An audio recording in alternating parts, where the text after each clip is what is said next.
So I think part of President Trump's ever-escalating feud with President Maduro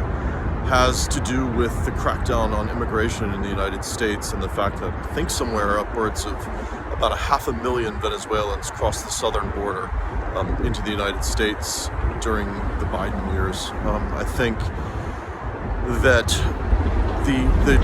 administration has made at least unproven, if possibly spurious, claims of Maduro and his wife Celia's ties to the Venezuelan transnational gang or gang network Tren de Aragua.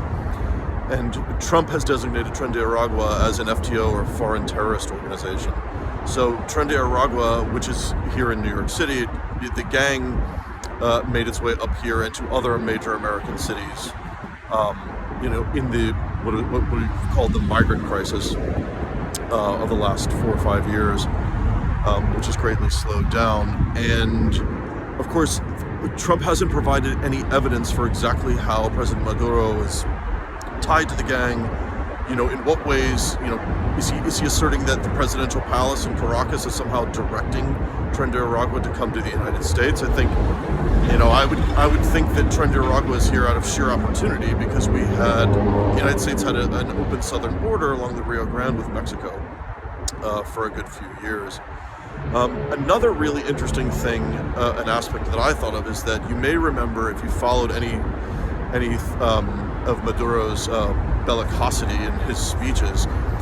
he was threatening to invade Guyana at one point because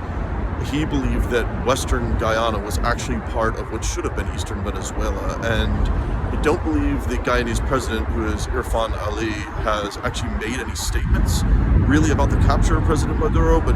you can believe that at the presidential residence in Georgetown, the Guyanese capital, that there is probably a relief that Maduro is being held here in New York City, and he's no longer saber-rattling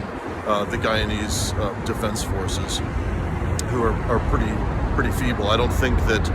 Guyana could have withstood a Venezuelan invasion. So at least things in northern South America are a little bit more peaceful tonight, I guess, if Maduro's gone, in relation to that Guyana isn't being threatened any longer.